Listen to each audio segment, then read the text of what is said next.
Presiden minta Menpora susun persiapan pelaksanaan turnamen FIFA ASEAN.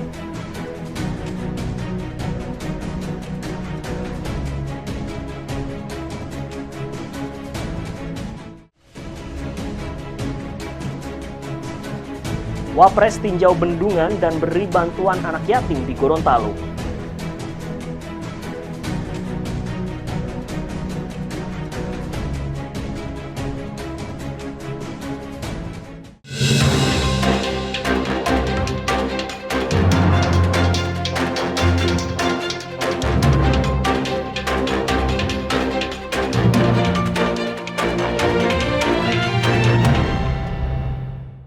Halo Mitra TA TV, beragam peristiwa yang terjadi di berbagai daerah di tanah air akan kami hadirkan dalam TA Petang kali ini yang merupakan hasil kerjasama TA TV bersama Kantor Berita Antara. Edisi Sabtu 20 Juni 2026, saya Septandu Hisyaf, kita masuk ke berita pertama.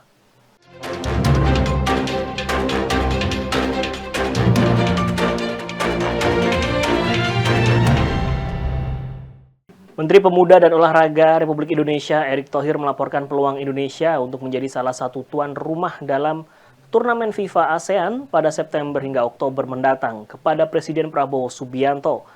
Hal itu dikatakan Erick usai bertemu Presiden di kediaman pribadinya di Hambalang, Kabupaten Bogor, Jawa Barat, yang menegaskan dukungan Presiden untuk langkah tersebut. Datang ke Karanganyar. Menteri Pemuda dan Olahraga Menpora RI Erick Thohir mengungkapkan peluang Indonesia menjadi salah satu tuan rumah dalam turnamen FIFA ASEAN yang rencananya digelar pada September dan Oktober 2026.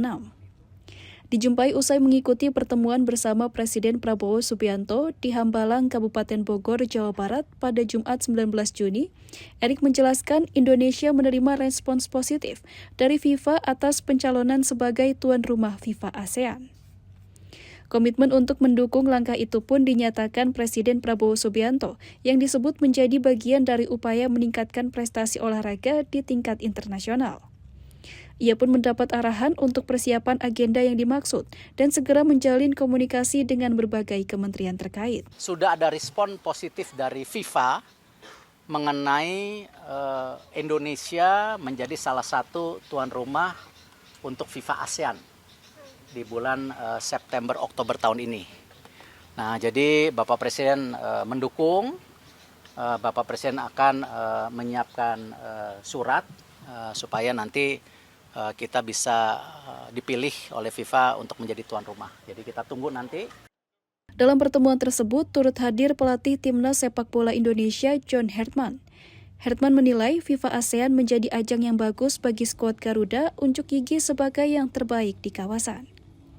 Dari Kabupaten Bogor, Jawa Barat, Arya Sintiara, Asfar Muhammad, Kantor Berita Antara mewartakan.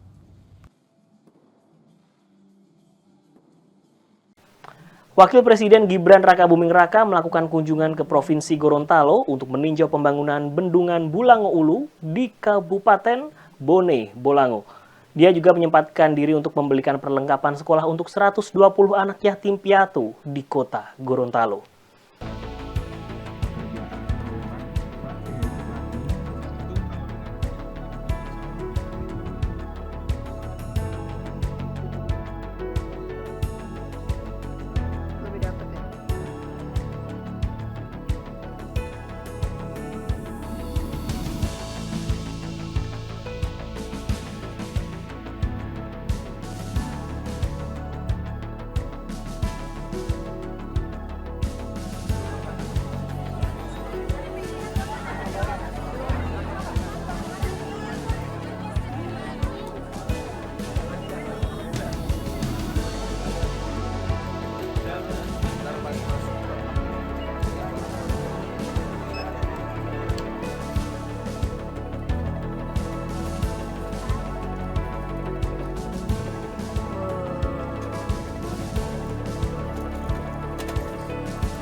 KSP tegaskan MBG berlanjut dengan evaluasi tata kelola. Informasinya hadir sesaat lagi, usai jeda berikut tetap bersama TA Petang.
Terima kasih Anda masih bersama TA Petang. Mitra TA TV, Kepala Staf Kepresidenan Republik Indonesia Dudung Abdurrahman menegaskan pemerintah berkomitmen melanjutkan program makan bergizi gratis atau MBG di tengah proses pembenahan internal di Badan Gizi Nasional atau BGN.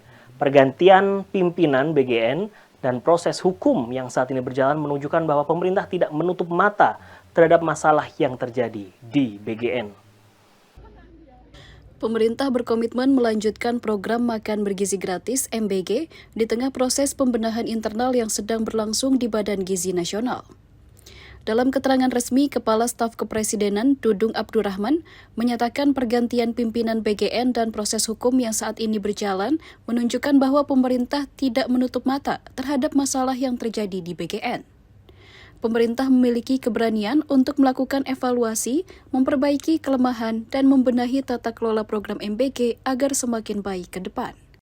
Presiden memastikan bahwa program makan bergizi gratis tetap dilanjutkan, karena program ini menyangkut kebutuhan dasar rakyat, terutama anak-anak sekolah, ibu hamil, dan kelompok rentan. Kita tidak boleh berhenti hanya karena ada masalah, tetapi justru harus belajar dari masalah itu, memperbaiki sistemnya, dan memastikan manfaat program tetap sampai kepada masyarakat. Dudung juga menegaskan pemerintah akan melakukan sidak ke beberapa satuan pelayanan pemenuhan gizi SPPG. Pemerintah mengajak masyarakat turut serta dalam pengawasan agar seluruh SPPG yang ada memenuhi standar, karena keberhasilan MBG tidak bisa hanya diukur oleh kuantitas penerima manfaat, tapi juga kualitas dan ketepatan penerimanya. Tim Kantor Berita Antara mewartakan.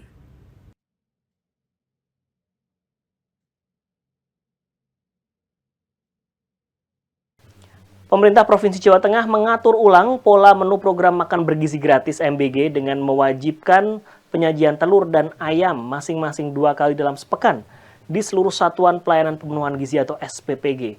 Kebijakan ini ditempuh untuk memperkuat serapan hasil peternakan lokal yang selama ini dinilai belum optimal. Pemerintah Provinsi Jawa Tengah menetapkan aturan pola menu program makan bergizi gratis atau MBG dengan mewajibkan setiap SPPG menyajikan menu telur 2 kali dan daging ayam 2 kali dalam sepekan. Kebijakan ini sekaligus mengikat seluruh SPPG untuk menyerap bahan baku dari peternak lokal melalui koperasi maupun asosiasi. Wakil Gubernur Jawa Tengah, Taj Yassin Maimun, menyebut aturan ini sebagai bagian dari penataan rantai pasok MBG agar serapan produk peternakan lebih terjamin dan terarah. Nah, menu kita sudah sepakat bahwa 1 minggu itu menunya telur 2 kali, daging ayam 2 kali. Itu sudah ada kesepakatan, maka SPPG yang ada di Jawa Tengah harus menentaati ini.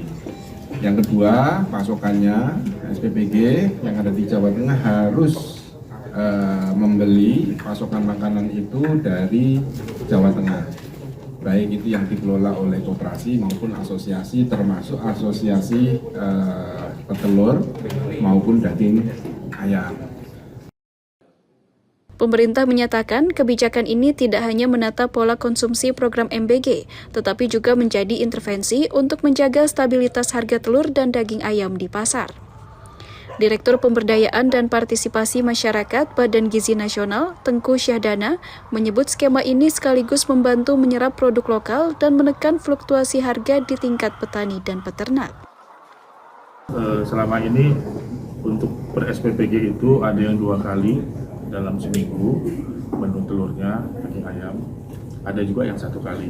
Maka dengan adanya komitmen bersama ini dalam melakukan stimulus intervensi stabilisasi harga yang bisa kita kendalikan, ini kita sampaikan kepada seluruh SPPG dan yayasan mitra itu minimal 2 kali menu per minggu seperti ini, termasuk daging ayam juga. Sehingga nanti mudah-mudahan dengan adanya intervensi ini secara psikologis masyarakat di publis itu bisa harganya itu terkendali lagi seperti itu. Jawa Tengah memiliki populasi ayam petelur sekitar 39 juta ekor, dengan produksi telur mencapai 2.200 ton per hari. Dengan 4.060 SPPG yang terlibat, penyerapan melalui program MBG diperkirakan mencapai 1.050 ton telur per minggu. Dari Kota Semarang, Jawa Tengah, Surya Wicaksono, Kantor Berita Antara mewartakan. AHY sebut renovasi sekolah prioritaskan daerah 3T dan perbatasan. Informasinya hadir sesaat lagi usai jeda berikut ini, tetap bersama TA Petang.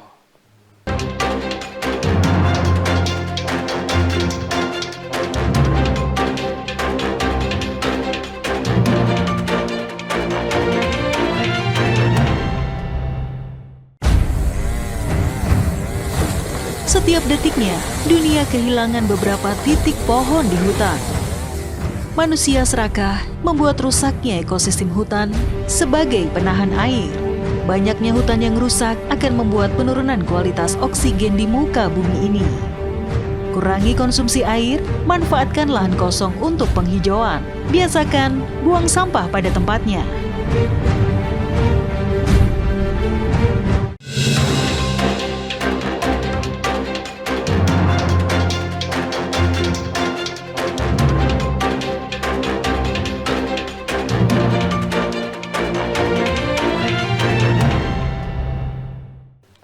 Terima kasih Anda masih bersama TA Petang, Mitra TA TV. Menteri Koordinator Bidang Infrastruktur dan Pembangunan Kewilayahan Agus Harimurti Yudhoyono AHY memprioritaskan renovasi sekolah di daerah tertinggal, terdepan, dan terluar atau 3T, serta wilayah perbatasan melalui program rehabilitasi satuan pendidikan nasional. Kebijakan tersebut disampaikan saat meninjau progres rehabilitasi MTSN 1 Kota Bogor yang telah mencapai 95%. Menteri Koordinator Bidang Infrastruktur dan Pembangunan Kewilayahan Agus Harimurti Yudhoyono menegaskan program renovasi sekolah secara nasional akan memprioritaskan daerah tertinggal, terdepan, dan terluar atau 3T, serta wilayah perbatasan. Penegasan tersebut disampaikan saat meninjau progres rehabilitasi Madrasah Sanawiyah Negeri 1 Kota Bogor, Jawa Barat, Jumat 19 Juni. Hingga saat ini progres rehabilitasi sekolah tersebut telah mencapai 95%. Program renovasi ini dilaksanakan berdasarkan instruksi Presiden nomor 7 tahun 2025 dan mencakup 1.397 madrasah sanawiyah di seluruh Indonesia, dengan total anggaran 4 triliun rupiah.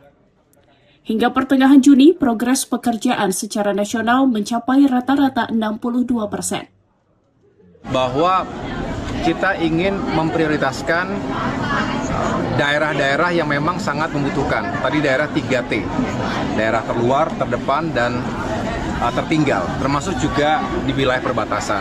Karena biasanya secara umum kondisi di daerah-daerah tersebut memang yang paling perlu perhatian dan bantuan dari pemerintah pusat. Nah, kita akan fokus di sana. Kemudian kalau ditanya prioritasnya seperti apa, yang jelas kita ingin memastikan bangunannya kuat, karena yang paling penting keselamatan dulu. Yang kedua adalah fasilitas yang digunakan, tentu ruang-ruang kelasnya, ruang laboratorium, tapi juga yang tidak boleh dilupakan dan sering tertinggal justru adalah toiletnya, kamar mandinya. AHY menekankan anggaran renovasi difokuskan untuk perbaikan fasilitas dasar, mulai dari struktur bangunan, ruang belajar, hingga sanitasi dan penyediaan air bersih. Pemerintah berharap perbaikan infrastruktur pendidikan dapat meningkatkan kualitas pembelajaran dan mendukung pembangunan sumber daya manusia di berbagai daerah.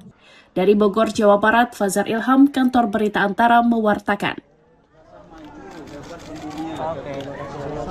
Informasi tersebut mengakhiri TA Petang kali ini, dan jangan lupa saksikan siaran TA TV melalui channel digital 29 UHF Jogja dan 30 UHF Semarang. Sampai jumpa TA TV, mantap, masa kini dan tetap berbudaya.